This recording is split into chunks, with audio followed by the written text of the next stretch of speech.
At kaugnay sa pagbitaw ni Merlinia Suñas kay Attorney Levito Baligod bilang kanyang abogado, makakapanayam natin mismo si Attorney Levito Baligod. Magandang umaga po, Attorney. Magandang umaga po, Ma'am Cara. Sir, ano po ang dahilan kung bakit binitiwan po kayo ng whistleblower na si Merlinia Suñas bilang kanyang abogado? I think hindi accurate yung term na binitawan po, ano? Dahil pinag-usapan po namin ito ni Ginang Merlinia Suñas. At ang sabi ko nga po ay kailangan magkaroon ng division of labor dito sa ating ginagawa. Sa ngayon po kasi ay halos tapos na yung pagkuha ng ebidensya na galing kay Ginang Merlinia Suñas. At gaya nga ng nagawa na natin, tapos na yung first batch, second batch, at saka yung Malampaya Fund Scam po. Sa ngayon po kasi ay kailangan ko rin ituon yung aking panahon para sagutin yung mga isinampang kaso sa Supreme Court ni Senator Revilla at saka ni Senator Jinggoy Estrada. Yung kay Senator Revilla po kasi ay ninanais niyang itigil ng Office of the Ombudsman ang isinasagawang preliminary investigation sa PDAF cases. So sa madaling sa madaling salita po, kayo po ang nagsabi kay Merlinia Suñas na hindi niyo na po magagampanan ang inyong responsibilidad bilang abogado. Kumbaga mutual ito na talagang maghiwalay na or kumbaga hindi na kayo ang kanyang magiging abogado. Hindi naman po maghihiwalay dahil tuluyan kaming magtutulungan. Ang napagkuhan lang po namin, iba muna yung lawyer na mag-a-assist sa kanya, no? Actually, si Attorney Dominic Garen po, ang isa sa unang mga abogado na hiningan ko ng tulong noon po na tumulong.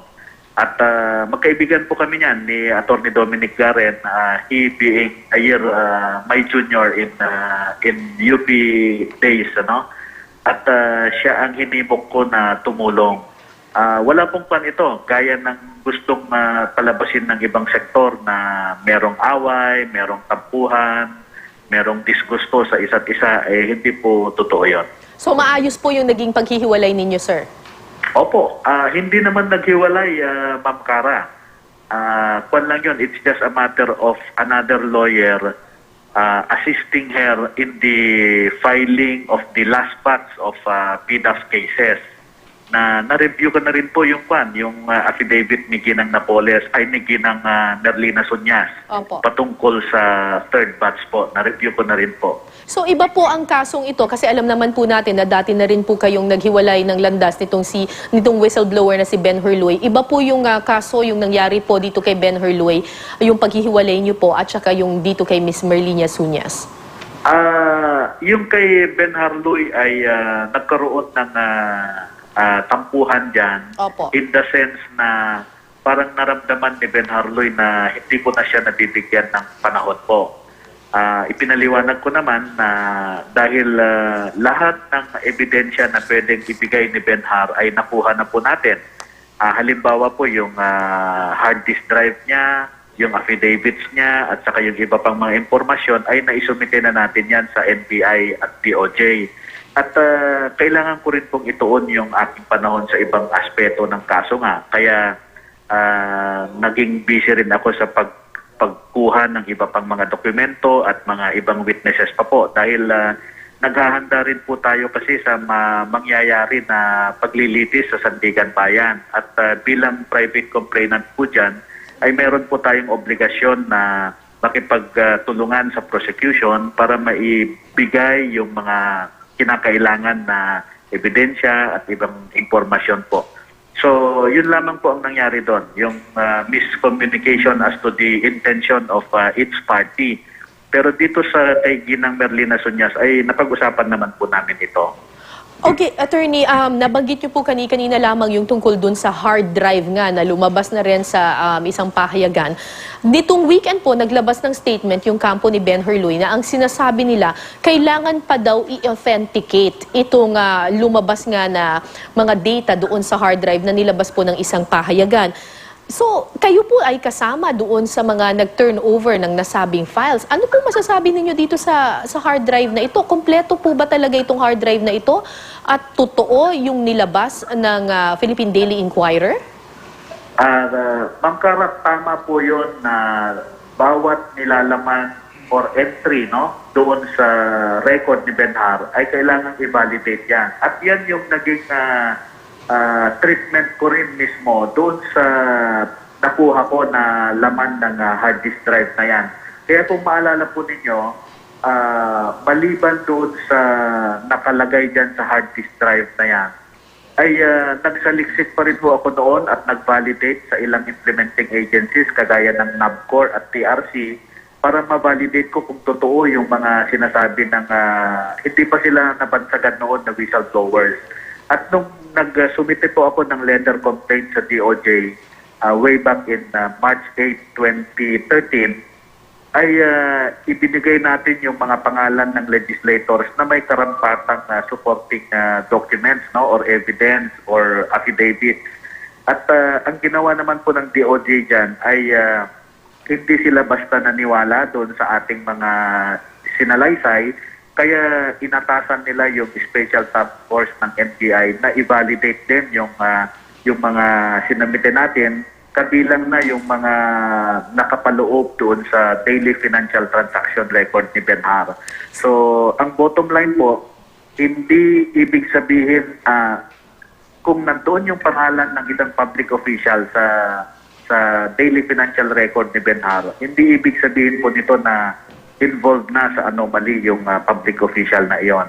Kasi may mga pagkakataon na basta na lamang binigyan ng pera yung legislator at hindi tumupad doon sa usapan na maglagak siya ng PDAF niya, so hindi po natin pwedeng kasuhan yan sa ilalim ng PDAF scam investigation. So, sige sir.